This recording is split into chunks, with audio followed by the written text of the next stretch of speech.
स्वीकार कीजिए ब्रजेश मिश्रा का और आप देखना शुरू कर चुके हैं द डिबेट। बहनों भाइयों, उत्तर प्रदेश में पिछड़ा समाज बहुत बड़ी तादाद में और यह तय करता है कि उत्तर प्रदेश में सत्ता किसकी आए। और इन दिनों भारतीय जनता पार्टी उत्तर प्रदेश की राजधानी लखनऊ में पिछड़ा समाज के लगातार सम्मेलन कर रही है और जातिवार सम्मेलन कर रही है और ये बताने की कोशिश हो रही है कि पिछड़ा समाज बीजेपी के लिए कितना जरूरी है और ये बैठकें लगातार चल रही हैं। तो क्या इस बार भी ओबीसी समाज बीजेपी का साथ देगा या फिर ओबीसी समाज अपनी राह पकड़ेगा? हम आज इस विषय पर चर्चा करने वाले हैं। बहनों भाइयों, उत्तर प्रदेश का ओबीसी समाज कहने के लिए पिछड़ा वर्ग है सामाजिक तौर पर, लेकिन मैं आपसे फिर कहता हूं कि उत्तर प्रदेश की राजनीतिक किस्मत ओबीसी समाज तय करता है कि इस प्रदेश पर हुकूमत कौन करेगा।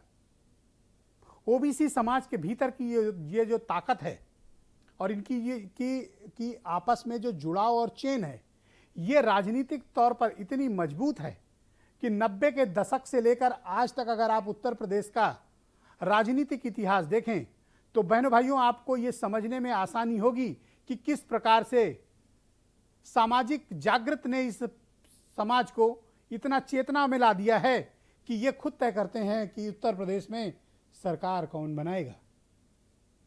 पिछड़ा और दलित समाज की जो सामाजिक चेतना है उसी के कारण आप देख रहे होंगे कि उत्तर भारत की हिंदी पट्टी में अधिकांश बड़े नेता और अधिकांश समय तक 90 के दशक के बाद का शासन आपको इस समाज के लोगों का ही मिलेगा। इस समाज की राजनीतिक स्वीकार्यता किसी अन्य समाज के मुकाबले ज़्यादा बड़ी, ज़्यादा संगठित और एक नाके से होकर गुजरने वाली है राजनीतिक तौर पर। 90 के दशक का आप इतिहास देखते चलें उत्तर प्रदेश का। मुलायम सिंह यादव, कल्याण सिंह, मायावती, फिर मुलायम सिंह यादव, कुछ वक्त तक राजनाथ सिंह का रहना, उसके बाद फिर रामप्रकाश गुप्ता जी का आना, फिर मायावती, फिर मुलायम सिंह यादव, फिर मायावती, फिर अखिलेश यादव। यह 90 के दशक से शुरू हुआ सिलसिला नेतृत्व तो हमेशा ओबीसी समाज के हाथ में उत्तर प्रदेश का रहा है या फिर शेड्यूल्ड कास्ट समाज का। वोट की ताकत इस समाज ने बहुत बेहतर पहचानी है और आपको याद होगा कि 2017 में ओबीसी समाज किस प्रकार से भारतीय जनता पार्टी के साथ आया। बड़ी तादाद में आया, छप्पर फाड़ कर आया और पूर्ण बहुमत के साथ आया। इस समाज की एक खासियत है, यह समाज जब जिसके साथ जाता है पूरा जाता है और जब जिससे हटता है पूरा हटता है। चाहे आप कल्याण सिंह का साथ देख लीजिए या फिर आप मुलायम सिंह यादव का कार्यकाल देख लीजिए या मायावती का कार्यकाल देख लीजिए या अखिलेश यादव का कार्यकाल देख लीजिए। अब वर्तमान सरकार इसी दुविधा में फंसी हुई है। शायद यही कारण है कि अब भारतीय जनता पार्टी पिछड़ों को मनाने के लिए पूरी ताकत से जुट गई है। इन दिनों लखनऊ में पिछड़ा समाज के जातिवार सम्मेलन हो रहे हैं। हालांकि जाति पर आधारित सम्मेलन अब नहीं हो सकते, लेकिन पिछड़ा वर्ग सम्मेलन हो सकता है। तो आज सरप्राइजिंगली जब मैं आपके साथ डिबेट करने आया हूं, भारतीय जनता पार्टी ने पिछड़ा वर्ग में यादव सम्मेलन किया था। पिछड़ा समाज में यादव सबसे बड़ी लार्जेस्ट कम्युनिटी है जो राजनीतिक तौर पर बहुत ताकतवर है, सामाजिक तौर पर भी बहुत ताकतवर है और पिछड़ा समाज में इनका वोटिंग परसेंटेज सबसे अधिक है। परंपरागत तौर पर यह कम्युनिटी भारतीय जनता पार्टी नहीं बल्कि समाजवादी पार्टी की कट्टर समर्थक मानी जाती है, लेकिन बीजेपी कोशिश कर रही है कि इस समाज में कुछ वो सेंध लगा पाए। आज इसी वजह से बीजेपी ने यादव सम्मेलन आयोजित किया था पिछड़ा वर्ग के नाम पर। ऐसा नहीं कि पिछड़ा समाज में सिर्फ यादव वर्ग ही है, मौर्य, कुशवाहा, कुर्मी, राजभर, निषाद, प्रजापति, तमाम बड़ी कम्युनिटीज हैं जिनकी अच्छी खासी हिस्सेदारी समाज के भीतर है। वैश्य कम्युनिटी में भी तमाम ऐसी कास्ट आती हैं जो ओबीसी में बिलोंग करती हैं।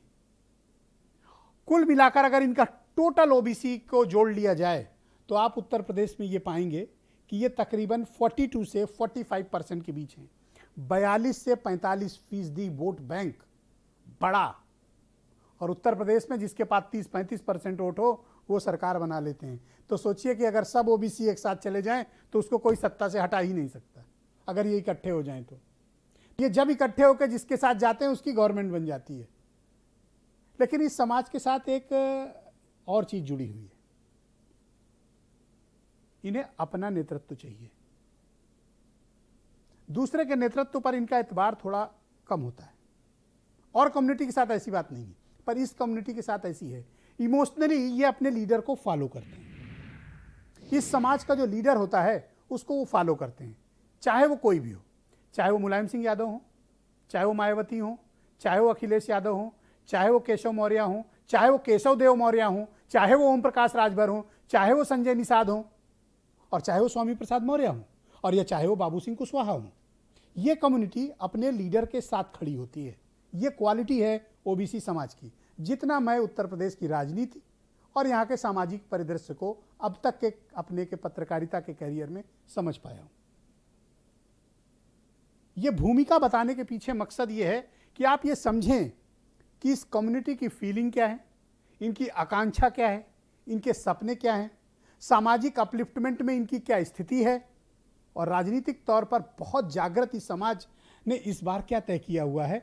हम इस बारे में आज चर्चा करेंगे, और चर्चा बहुत ही गंभीर है। कारण इसका क्या है कि यही वो कम्युनिटी है जो तय करेगी कि उत्तर प्रदेश में किसका शासन होगा। कुछ बयान सुन। समाजवादी पार्टी की सरकार के समय तो आपने देखा होगा, उस सरकार के समय आतंकवादियों ने मध्यकाल की याद ताजा कर दी, जब मंदिरों पर, मठों पर हमले होते थे। बृहद हिंदू समाज की भावनाओं को कुठाराघात करके रौंदा जाता था, और यह दृश्य कहीं देखने को मिल रहा था, समाजवादी पार्टी की सरकार के समय देखने को मिल रहा था। थाने तहसीलें बिक चुकी थी, गिरवी रख दी थी। समाजवादी पार्टी के कार्यकर्ता या फिर बहुजन समाजवादी पार्टी के कार्यकर्ता, जब उनकी सरकार थी, केवल लूट मचाए हुए थे। पार्टी व्यक्ति के आधार पर तो नेतृत्व मिलता है, जाति के आधार पर, लेकिन भारतीय जनता पार्टी जातिवादी नहीं होती। जाति के नाम पर उसको नेतृत्व मिलता है, लेकिन भारतीय जनता पार्टी जातिवादी नहीं है। भारतीय जनता पार्टी हमेशा राष्ट्रवाद की राजनीति करती है।